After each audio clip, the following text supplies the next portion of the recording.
petani itu juga punya masa depan yang sangat cerah, yang sangat bagus. Saya punya 5 unit mobil, nggak ada yang ngutang. Kita semuanya beli cash untuk mensejahterakan anak-anak saya.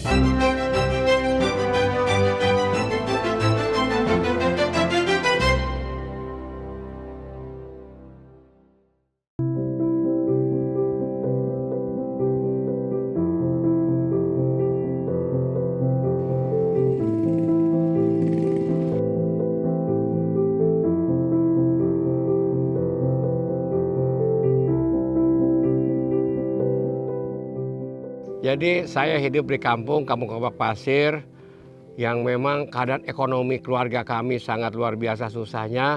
Zaman itu tahun 70-an masih ada sisa-sisa penjajah Belanda, penjajah dari Jepang, sehingga makan pun susah di sini. Dan saya bertekad, saya ingin merubah hidup nasib saya dan keluarga termasuk anak-anak keturunan saya. Saya itu bertani sejak tahun 80-an. Awalnya saya bukan petani, saya teknisi yang sudah melanglang buana kemana-mana, merantau kemana-mana. Malaysia, Singapura, Thailand, Filipina sudah saya jajaki, tapi ketika itu saya tidak mendapatkan kehidupan saya. Setelah itu hasil dari kerja saya waktu itu tahun 70-an dengan gaji saya yang lumayan di luar negeri, saya sisihkan untuk membeli tanah di kampung saya. Sehingga alhamdulillah saya sekarang sudah memiliki kurang lebih 30 hektar lahan sawah yang sudah saya garap, termasuk gade dan sewa itu ada 40 hektar. Disinilah kehidupan saya fokus untuk jadi petani. Kenapa? Karena bertani itu menjanjikan. Yang konon katanya petani itu hanya cuma dekil, itu salah. Itu tidak benar. Petani juga bisa sejahtera. Karena di sini potensi di Pebayuran ini ada 6.808 hektar. Kalau kita gali potensi itu sangat luar biasa hasilnya, karena dari 6.808 hektar itu bisa dapat 250 miliar satu kali musim panen. Bukan uang yang kecil itu. Sehingga bisa membantu masyarakat, membantu negara, masyarakat desa sekalian dan kecamatan untuk menjadi desa yang aman dan sejahtera. Petani itu sangat penting dalam tatanan kenegaraan. Kenapa? Karena perlu kita ketahui, kita jangan lupa sejarah bahwa ketika Indonesia merdeka dulu para pahlawan itu dibantu oleh petani. Karena mereka dalam keadaan berjuang diberi makan oleh petani, termasuk di kampung saya. Karena orang tua saya dulu cerita ketika ada relawan, para pejuang kemerdekaan juga, itu petani lah yang membantu mereka memberikan makan. Sehingga kalau petani ini tidak mau bertani lagi, dan nanti kita akan susah. Kita bisa krisis pangan. Bagaimana negara akan aman ketika petaninya bisa maju dan sejahtera.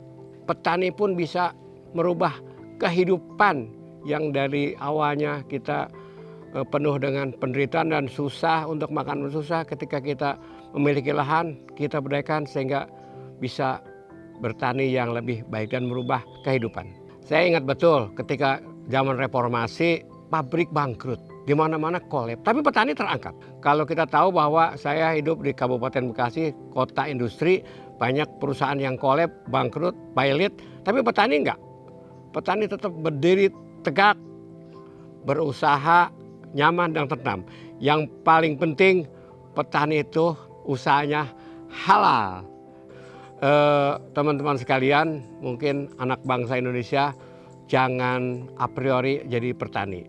Dan saya bisa menghidupi 4 orang anak saya, semuanya sarjana. Dan sekarang mereka sudah bekerja di pemerintah dan ada di swasta, tapi mereka juga tetap mau bertani. Saya sampaikan bahwa petani itu juga punya masa depan yang sangat cerah, yang sangat bagus. Apalagi sekarang pemerintah sudah mencanangkan kita swasembada pangan, petani sangat dibutuhkan. Ketika kita menyampaikan bahwa petani itu adalah penyangga tatanan negara yang wajib dilestarikan, wajib dilanjutkan, karena negara tanpa petani apa jadinya nanti kita mau makan apa? Karena kita butuh hidup itu butuh makan untuk kehidupan kita. Petani juga menjanjikan kehidupan, bukan tidak. Kita contohkan begini, saya menggarap lahan 40 hektar itu, saya mempekerjakan kurang lebih 10 orang tenaga kerja yang tidak berhenti-henti. Terus saja.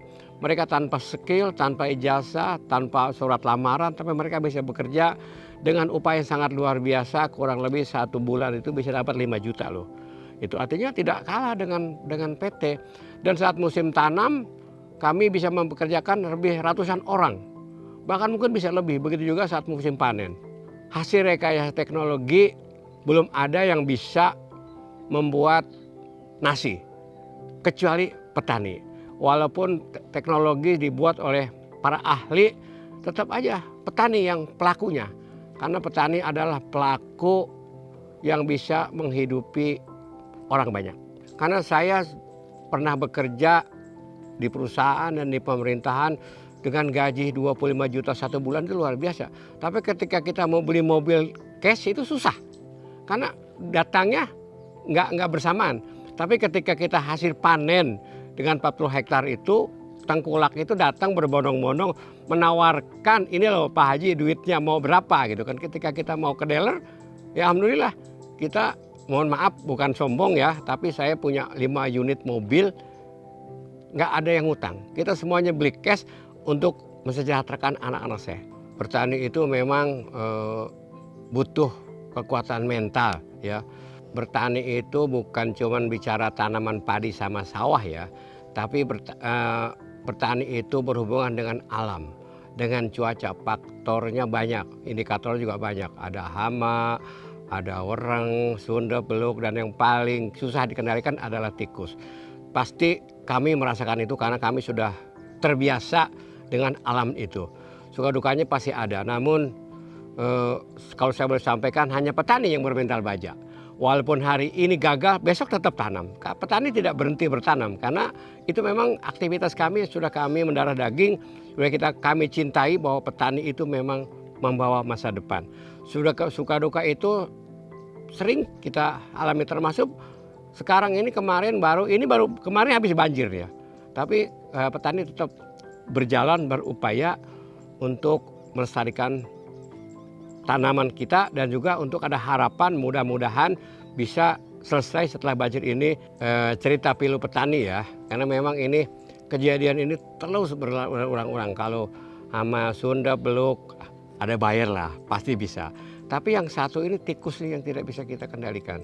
Kenapa saya contohkan tahun lalu 2023 padi saya di sini sudah usianya sudah kuning, sudah menguning. Kurang lebih hanya 1 minggu mau panen.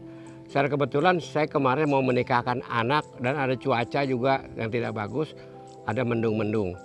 Padi saya kira-kira 1 minggu lagi mau panen seluas 11 hektar. Ketika anak buah saya ke sawah malam-malam melihat serangan hama tikus begitu sangat masif luar biasa, sehingga dipanenlah malam hari menggunakan, itu pun alhamdulillah sudah menggunakan komben. Kalau pakai tenaga manual sudah tidak bisa panen, pakai komben 11 hektar cuma dapat 2 ton. Coba bayangkan, biayanya berapa 11 hektar itu kan? Kurang lebih ya 150 juta cuma dapat 22 ton. Ya jangankan untuk kembali modal ya, bayar komben aja kita damai sama pemilik komben agar tidak bisa ada keringanan. Satu hal yang memang menyakitkan kami para petani, mungkin Bapak Ibu petani Indonesia tahu kami bertani blok-blok di lumpur, hujan kehujanan, panas kepanasan.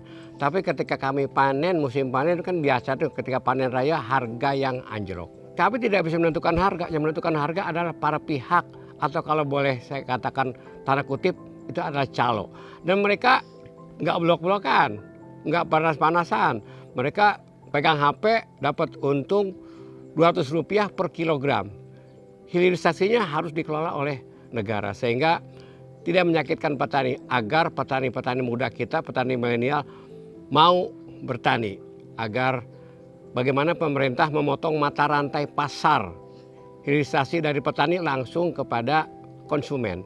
Terus terang saja saya sebagai petani memang bisa seperti ini, bisa profesional di bidangnya karena formulator. Salah satunya adalah buyer yang selalu mendampingi kehidupan kami sehari-hari, baik di sawah, pasca panen sampai begitu juga pengamatan. ketika kami mengaplikasikan racun selalu didampingi oleh formulator Bayer. Terima kasih Bayer sudah setia mendampingi kami petani Indonesia.